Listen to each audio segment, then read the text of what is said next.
महादेव के द्वारा दी गई ये शगुन की साड़ी ले जाइए इसे, और महादेव से कहिएगा कि उन्होंने हमें पार्वती और अपने प्रेम को निराश किया है, निराश किया है, निराश किया है। वो सुंदर वस्त्र नहीं भेज सकते, हम समझ गए, किंतु पार्वती ये वस्त्र नहीं पहनेगी, नहीं पहनेगी, नहीं पहनेगी, नहीं पहनेगी, नहीं पहनेगी।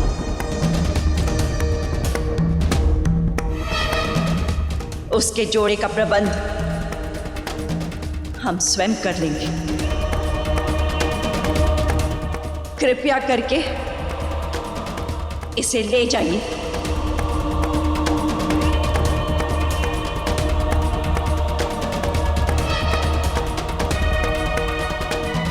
ये वस्त्र आप महाराज हिमवान के यहाँ लेकर जाएंगी, और किसी भी स्थिति में इस वस्त्र को आप वापस नहीं लेकर आएंगी देवी लक्ष्मी, जब तक देवी पार्वती इसे हर्ष के साथ स्वीकार न कर लें। आप वहीं प्रतीक्षा करेंगी। क्षमा कीजिए, लेकिन मैं ये नहीं लौटा सकती। महादेव ने मुझे इस जोड़े के साथ यहीं रुकने का आदेश दिया है।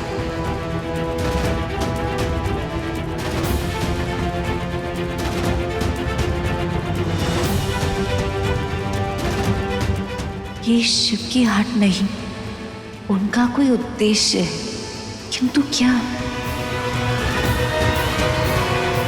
पूरे संसार में जिस विवाह की चर्चा हो रही है, आज उसकी वास्तविकता देख ली मैंने मैना देवी।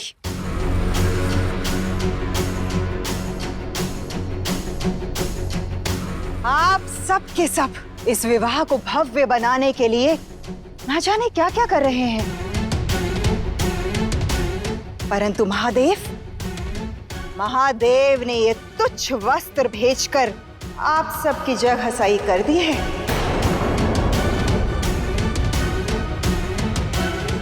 महादेव को ये तो सोचना चाहिए था कि महाराज हिमवान के जमाता बनने जा रहे हैं वो, आपकी गरिमा का कुछ तो मान रखना चाहिए था।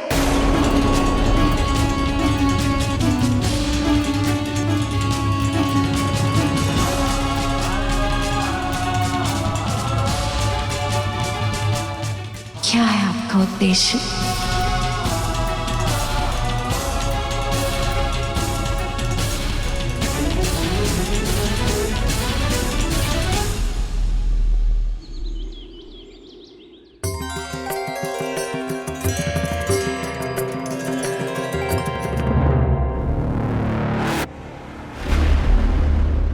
साड़ी कहाँ चली गई? यहीं तो रखी थी। अरे, मैंने एक वस्त्र यहाँ रखा था, आपने देखा क्या? जी नहीं। आपने देखा वो वस्त्र?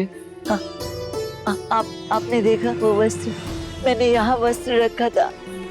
अरे, माता को चढ़ाई हुई मेरी भेंट, ना जाने कौन ले गया मेरी चढ़ाई हुई भेंट को। कोई ने देखा मेरी साड़ी को? कोई जानता है?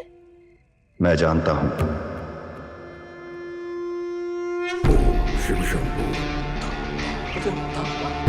शिव शंभो शिव शंभो।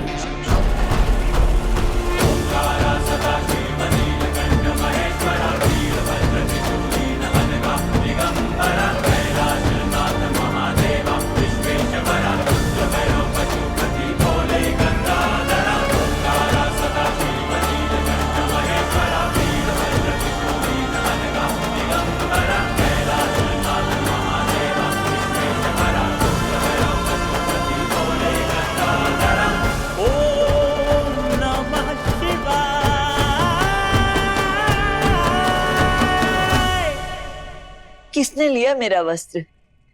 कहीं तुमने तो नहीं लिया वो वस्त्र जो मैंने माता को चढ़ाया था? अवश्य तुमने ही लिया होगा। माता, चिंतित मत होइए। आपका चढ़ाया हुआ वस्त्र इस समय महाराज हिमवान के महल में है। महाराज हिमवान के महल में है। क्या मेरी माता को चढ़ाई हुई साड़ी कोई कैसे लेके जा सकता है?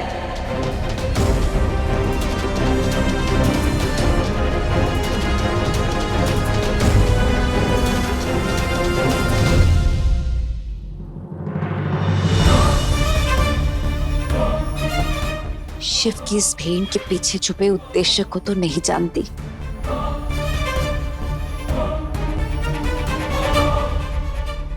किंतु इतना अवश्य जानती हूं कि मेरे जीवन की पहली याचना का मान नहीं रखा उन्होंने।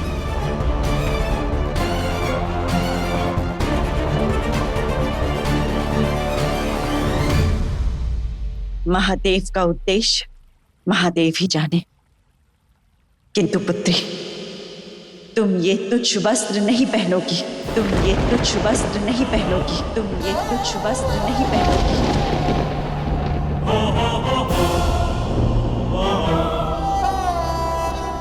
ये केवल तुम्हारा ही नहीं, हिमवान राज्य के सम्मान का प्रश्न है। तुम्हारी माता उचित कह रही है। क्या कहेगा ये संसार, क्या कहेगा ये संसार?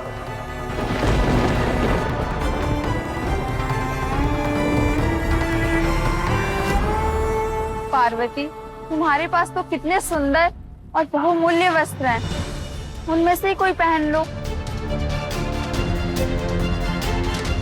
शमशान में रहने वाले हमारे महादेव इन सांसारिक रस्मों को क्या जाने, न जाने कहां से उठा लाए ये हटा पुराना जोड़ा।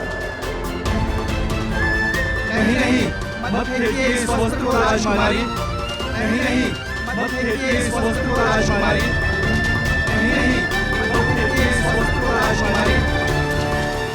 सुन रही हो पार्वती, ये तुम्हारे शुभ चिंतकों की गुहार है। इनका मान तो तुम्हें रखना ही चाहिए।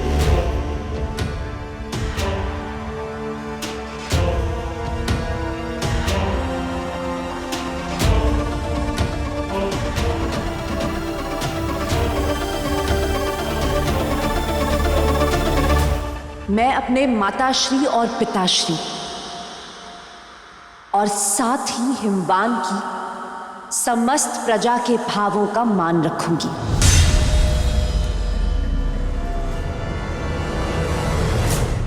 मैं ये वस्त्र नहीं पहनूंगी, मैं ये वस्त्र नहीं पहनूंगी, मैं ये वस्त्र नहीं पहनूंगी।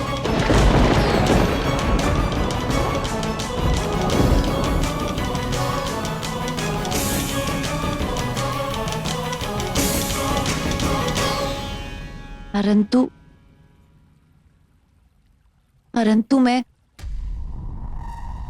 शिव की दी भेंट का मान नहीं कर सकती।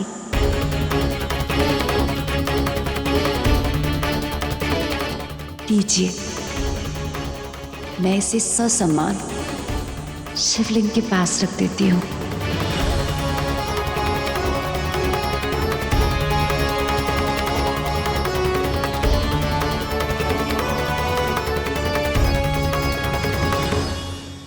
मेरी साड़ी मुझे लौटा दीजिए।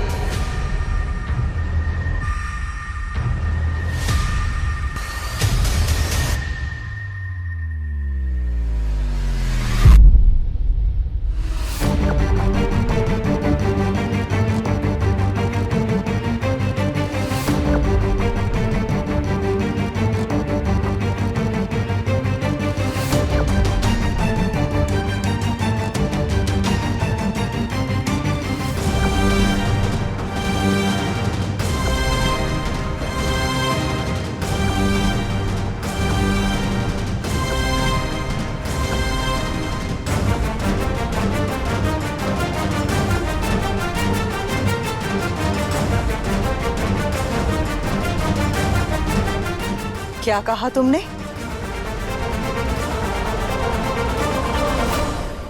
तुम्हारी साड़ी?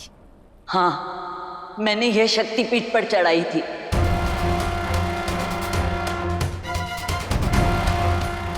मेरे पास जो था वो यही था। माँ को दिया हुआ वस्त्र यहाँ कैसे आया मुझे नहीं मालूम।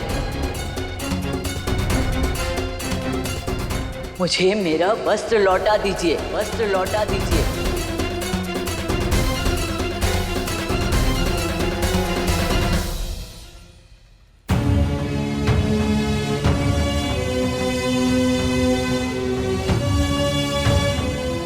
माता चाहे जितना धन ले लीजिए, किंतु ये वस्त्र इनके पास ही रहने दीजिए। प्रणाम देवी, मैं एक निर्धन वृद्धा हूँ। आपके आगे मेरा क्या स्तर। ना मेरे पास ज्ञान है और ना ही धन है, तो केवल अपने महादेव के लिए श्रद्धा, भक्ति और निष्ठा और संपूर्ण समर्पण भाव, संपूर्ण समर्पण भाव, संपूर्ण समर्पण भाव, संपूर्ण समर्पण भाव। मैंने यह साड़ी बड़ी प्रेम और आस्था से चढ़ाई थी। क्षमा करें, मैं अपनी श्रद्धा का मोल नहीं लगा सकती हूँ।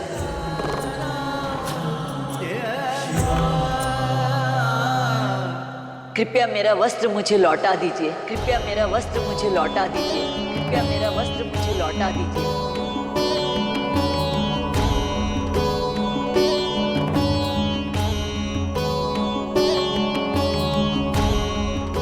परंतु ये तो बहुत तुच्छ है।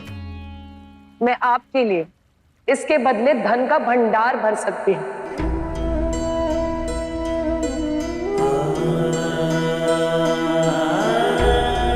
अपनी हट त्याग दीजिए। अच्छा, तो आप धन का लोभ दिखाएंगी।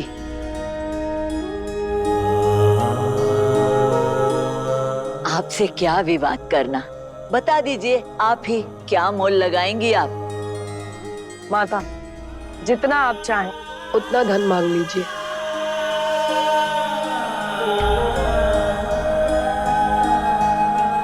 मैं ठहरी एक अज्ञानी वृद्धा, मुझे मोल भाव के पाश में नहीं उलझना। मुझे तो मेरे वस्त्र के भार के जितनी स्वर्ण मुद्राएं दे दीजिए, स्वर्ण मुद्राएं दे दीजिए, स्वर्ण मुद्राएं दे दीजिए, स्वर्ण मुद्राएं दे दीजिए।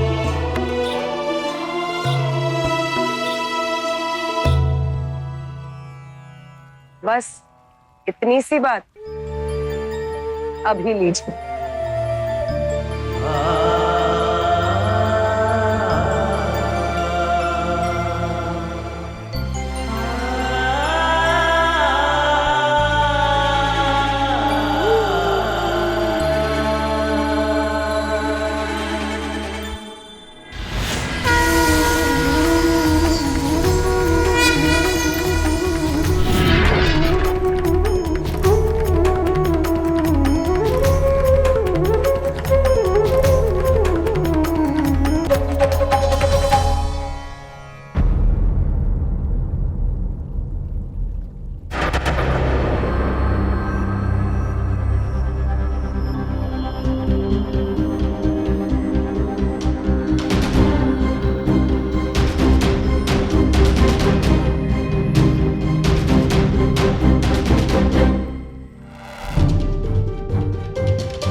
वस्त्र वाला पलड़ा इतनी स्वर्ण मुद्राओं के भार से भी हिला तक नहीं।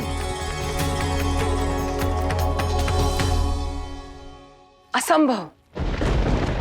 कदाचित ये कोई मायावी है, ये कोई मायावी है, ये कोई मायावी है, जो अपनी माया का प्रयोग करके सबको भ्रमित कर रही है।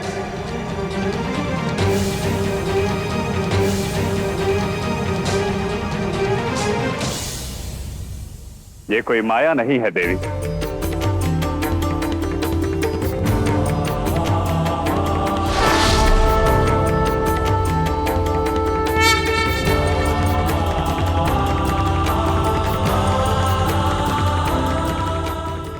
ये तो माया का काट है।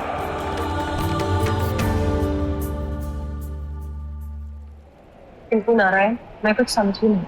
इस वृद्ध महिला द्वारा दी गई साड़ी की स्थिति, इसकी सिलाई, इस साड़ी में छेद सभी ने देखा,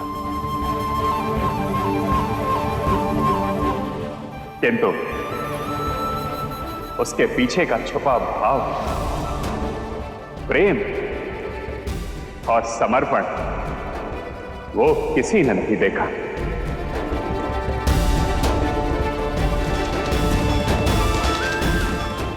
ब्रह्मांड भर की स्वर्ण मुद्राएं मिलकर भी इस साड़ी के मोल की समानता नहीं कर सकती।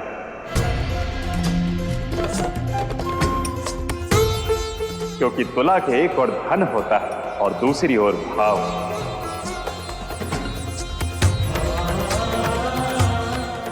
और भाव सदैव धन से अधिक भारी होता है।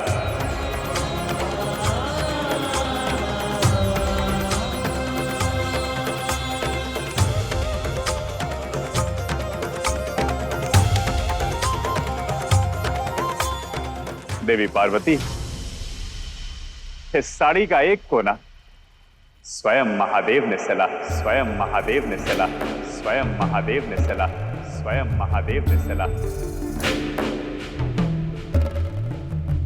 ध्यान करके जो रखे है ध्यान सृष्टि का।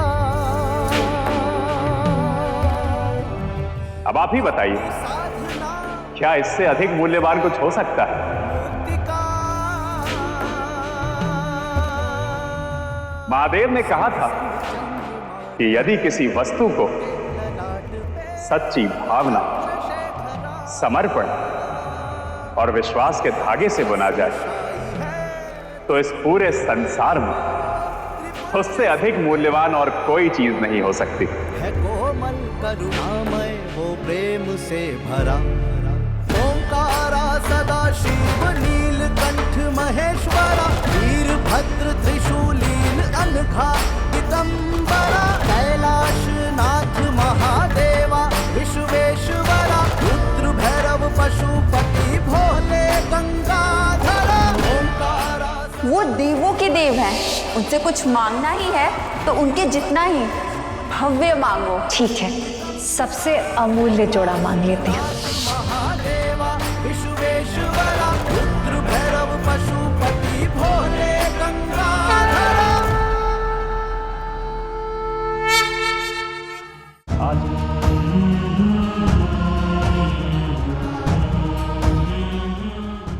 माता,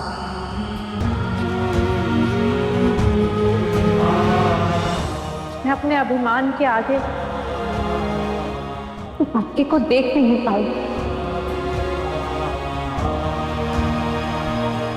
मेरा शिव से विवाह होने वाला है। मैंने उनसे संसार की सबसे मूल्यवान वस्तु लाने की इच्छा प्रकट की थी और उन्होंने मुझे ये धोती भिजवा दी।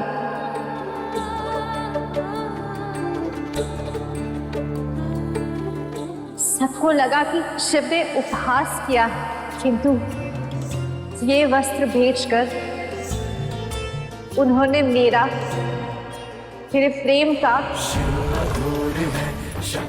और हमारे संबंध का सबसे बड़ा सम्मान किया। है ये एक दूजे से, है ये एक दूजे में, कुछ ना एक दूजे के है बिना।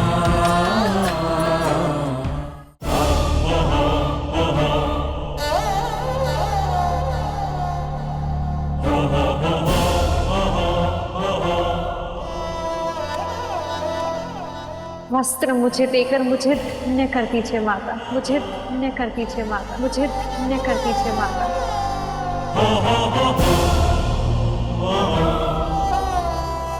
इसे मुझे दे दीजिए।